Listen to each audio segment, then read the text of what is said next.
राज्याच्या कमाल तापमानामध्ये आता वाढ होते आणि राज्यामध्ये तापमान साधारण 37 अंशांच्या घरात पोहोचणार असून सातारा, अकोला, अमरावती, ब्रह्मपुरी, चंद्रपूर, गडचिरोली, नागपूर, वर्ध्यामध्ये पारा 35शी पार जाण्याची शक्यता आहे।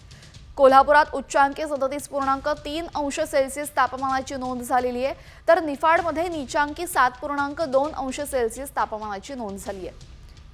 पुढील काही काळामध्ये राज्यामध्ये उष्णतेची लाट येण्याची शक्यताही हवामान खात्याने वर्तवलेली आहे। यानंतर आता पाहूयात कृषी विषयक बातम्यांचा वेगवान आढावा। फूलों का है कहना, एमी स्टार ही लेना।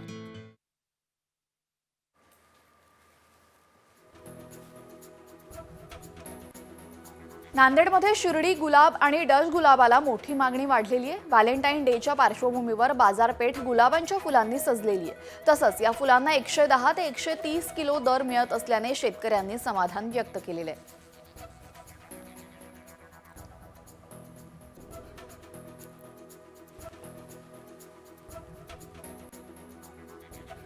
मावळामधील गुलाबाला परदेशातून मोठी मागणी वाढलेली दिसून येते। व्हॅलेंटाईन डे साठी 80 लाख गुलाब निर्यात करण्यात आलेले। यावेळेस एका फुलाला 14 ते 16 रुपये भाव मिळालेला आहे। तसंच राज्यामध्ये सर्वात जास्त गुलाब निर्यात करणारा मावळ पहिला ठरलाय।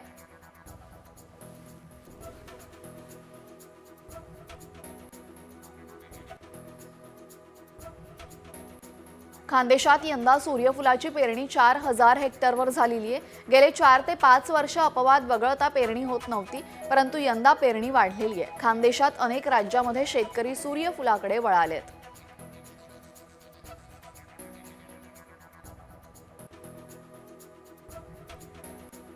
विक्रमगड तालुक्यामध्ये अनेक भागांमध्ये मोगरा फुलाची लागवड मोठ्या प्रमाणात केली जाते। जवळपास 200हून अधिक शेतकऱ्यांनी प्रत्येकी 100 ते 150 एकर क्षेत्रामध्ये मोगरा लागवड केलेली आहे। मोगरा शेतीतून वर्षाकाठी एक शेतकरी 2 लाखाचे उत्पादन घेतोय।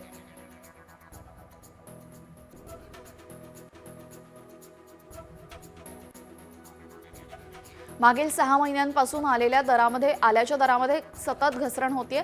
मागील महिन्याच्या तुलनेमध्ये प्रति गाडी मागे 1000 ते 500 रुपयांची घट झालेली आहे। पुढील काळामध्ये अजून घसरण होईल या भीतीने आता आलं काढण्याचा कल वाढलेला आहे। मार्केटमध्ये आल्याची आवकही वाढतीये।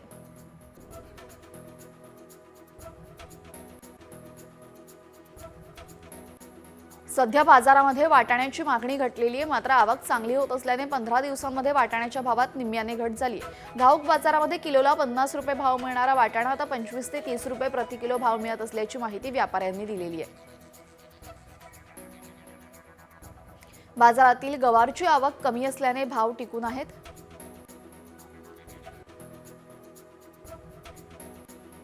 बाजारातील गवारची आवक कमी असल्याने भाव टिकून आहेत। राज्यातील सर्वच बाजारांमध्ये इतर भाजीपाल्याची आवक वाढलेली आहे, तरी गवार मात्र भाव राखू नये। बाजारामध्ये गवारला 5000 ते 6000च्या दरम्यान सरासरी भाव मिळालाय।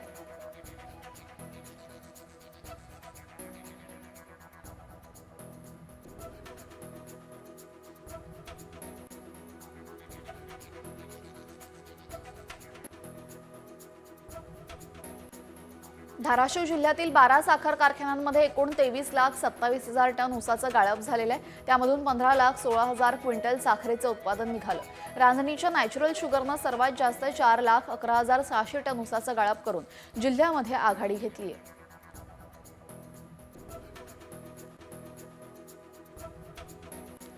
फेब्रुवारीच्या दुसऱ्या आठवड्यामध्येच उन्हाळ्याची चाहूल लागलेली आहे। परिणामी लिंबाचे दर वाढलेले आहेत। आवक कमी झाल्याने दरामध्ये वाढ झालेली आहे। एरवी किरकोळ बाजारामध्ये 2 रुपयाला मिळणारे लिंबू आता 7 ते 10 रुपयांना विकले जात आहेत।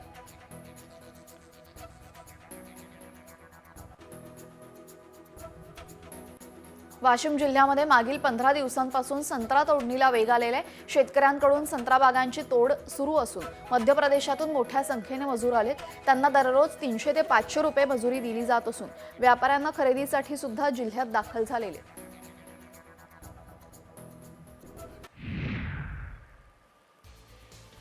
मुंबईतल्या गोरेगाव रेल्वे स्थानकावरून एका 5 वर्षाच्या मुलाचं अपहरण करण्यात आलं, मात्र अवघ्या 24 तासांच्या आत आरोपींना बेड्या ठोकलेल्या आहेत। बोरिवली रेल्वे पोलिसांकडून आरोपीला कल्याणमधून अटक करण्यात आली। पोलिसांनी मुलाला सुखरूप आई-वडिलांच्या स्वाधीन केलेलं आहे।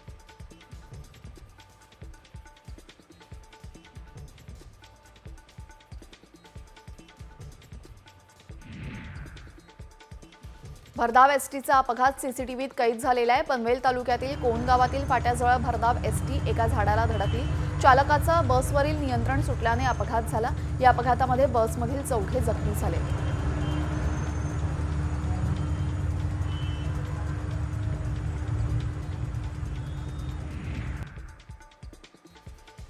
पालघरच्या आंबेडकर चौक परिसरातील राहत्या घराचं संरक्षण भिंत कोसळलेली आहे. ही भिंत गॅरेजमध्ये उभ्या असलेल्या एका कारवर कोसळल्याने कारचं देखील मोठं नुकसान झालेलं आहे. ही घटना समोर लागलेल्या सीसीटीव्ही कॅमेऱ्यात कैद झाली असून सुदैवानं यात कोणतीही जीवितहानी झाली नसली तरीही कारचं मात्र मोठं नुकसान झालंय.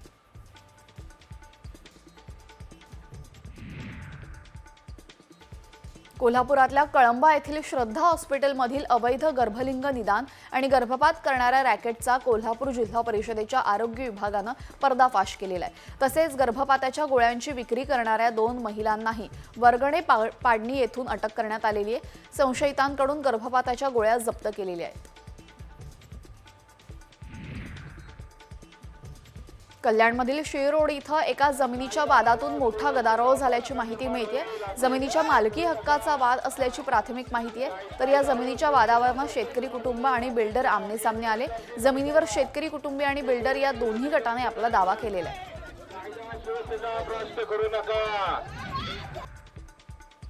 डोंबिवलीच्या शास्त्रीनगर रुग्णालयामध्ये प्रसूती झाल्यानंतर उपचारादरम्यान एका 26 वर्षीय महिलेचा मृत्यू झालाय. मयत महिलेच्या कुटुंबियांनी डॉक्टरांच्या परवानगीशिवाय ऑपरेशन केल्यानं महिलेचा मृत्यू झाल्याचा आरोप करण्यात आलाय. मात्र डॉक्टरांनी हा आरोप फेटाळून लावत महिलेचा जीव वाचवण्याचा प्रयत्न केल्याचं स्पष्ट केले.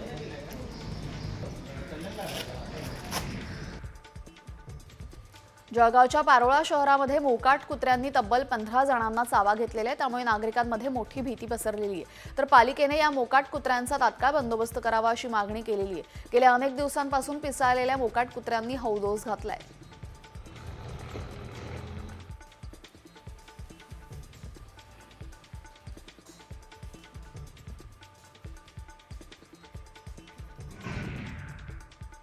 बातमी आहे ममता कुलकर्णी संदर्भातली. अभिनेत्री ममता कुलकर्णी पुन्हा महामंडलेश्वर बनलेली आहे. ममताने एक व्हिडिओ जारी करून ही माहिती दिली आहे. गुरुने पुन्हा एकदा महामंडलेश्वर पद बहाल केल्याचे या व्हिडिओत तिनं सांगितलेलं आहे. याआधी गुरु डॉक्टर लक्ष्मी त्रिपाठींवर झालेल्या आरोपांमुळे दुःखी असल्यानं राजीनामा दिल्याचं स्पष्टीकरण ममतानं दिलं होतं. तर आता ममताला महामंडलेश्वर पद दिल्यानं किन्नर आखाड्यामध्ये मोठा वाद रंगला होता.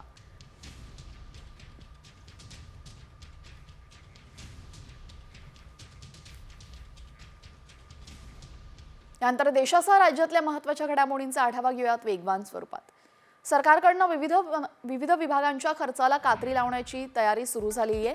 लाडकी बहिणी योजनेमुळे सरकारी तिजोरीवर ताण वाढलेला आहे. त्यामुळे खर्चाला आळा घातला जाणार असून वार्षिक तरतुदीच्या 70%च निधी वापरण्याच्या सूचना देण्यात आल्याची माहिती सूत्रांनी दिलेली आहे. सरकार लाडक्या बहिणींना दर महिन्याला हप्ते जमा करतायत. त्यामुळे राज्याच्या तिजोरीमध्ये खडखडाट झालेला आहे आणि या खडखडाट दूर करण्यासाठी दारूवरील कर वाढवण्याच्या हालचाली राज्य सरकारनं सुरू केल्यात. जास्तीचे मद्यविक्री परवाने देऊन मद्यावरील कर वाढवून सरकार महसुलीचं वाढून नियोजन करणार असल्याचं समजतंय.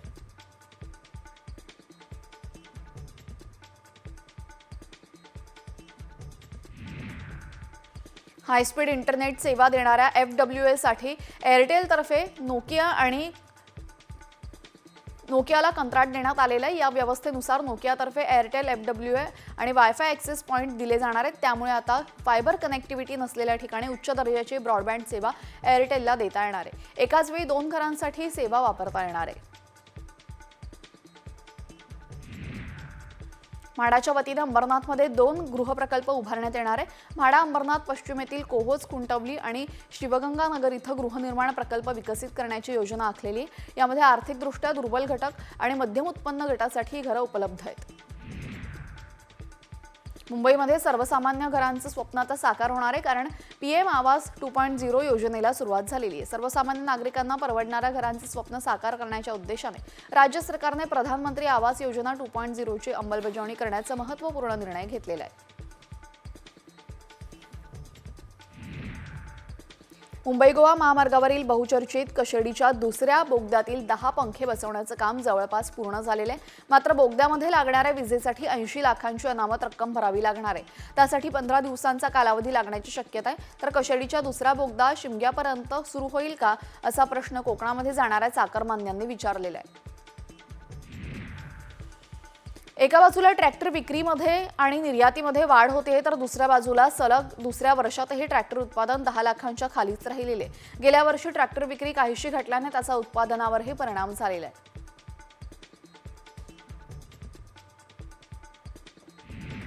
अंगणवाडीमध्ये सर्वात मोठी भरती केली जाणारे 18,882 पदांसाठी ही भरती जाहीर करण्यात आलेली आहे. महिला व बालविकास मंत्री अदिती तटकरे यांनी आपल्या ट्विटर अकाउंटवरून ही माहिती दिली आहे.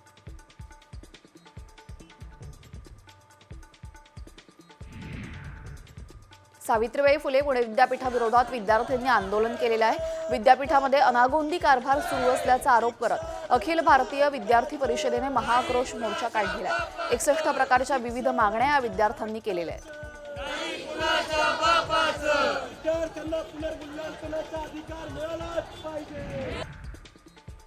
जालन्यामध्ये कॉपी बहाद्दरांविरोधात पोलीस ॲक्शन मोडवर आलेत. परीक्षेमध्ये कॉपी रोखण्यासाठी परीक्षा केंद्रांवर ड्रोनद्वारे नजर ठेवली जाते.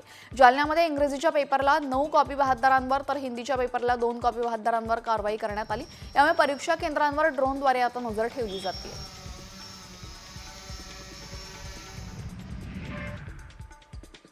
98 अखिल भारतीय मराठी साहित्य संमेलनाची कार्यक्रम पत्रिका अखेर जाहीर झालेली आहे. कार्यक्रम पत्रिका जाहीर होत नव्हती म्हणून आयोजकांवर टीका होत होती. पंतप्रधान मोदींच्या हस्ते 21 फेब्रुवारीला दुपारी 3:30 वाजता विज्ञान भवनामध्ये उद्घाटन होणार आहे.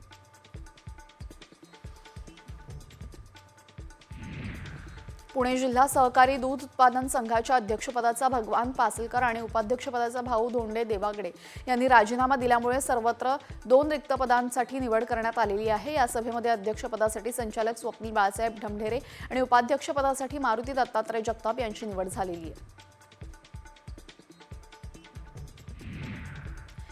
जर्मनीच्या म्युनिक शहरामध्ये भरधाव कारनं आंदोलकांना चिरडलेले. म्युनिकच्या डाऊनटाऊन भागामध्ये हा अपघात झाला. या अपघातानंतर घटनास्थळी एकच हाहाकार उडाला. पोलिसांनी 4 चाकीला अटक केलेली आहे.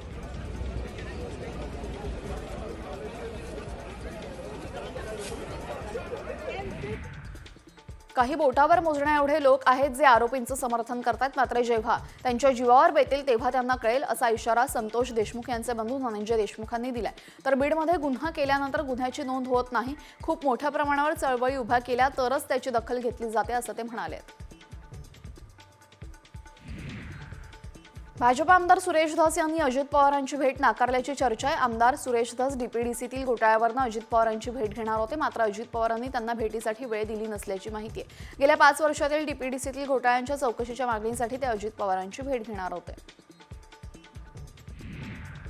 भाजपा आमदार सुरेश धस यांना अजित पवारांनी भेट नाकारल्याची चर्चा आहे. त्यावर राजकीय वर्तुळामध्ये प्रतिक्रिया येत आहेत. सुरेश धस यांनी अजित पवारांपुढे आपली भूमिका मवाळ करू नये अशी विनंती अंजली दमानिया यांनी केलेली आहे. परळीतील महादेव मुंडे हत्या प्रकरणाच्या तपासासाठी 5 सदस्यीय पथकाची नेमणूक करण्यात आलेली. या पथकामध्ये एका पोलीस निरीक्षकासह 4 कॉन्स्टेबलचा समावेश आहे. मुंडे कुटुंबियांनी पोलीस अधीक्षकांच्या घेतलेल्या भेटीनंतर पथक स्थापन करण्यात आलेलं आहे.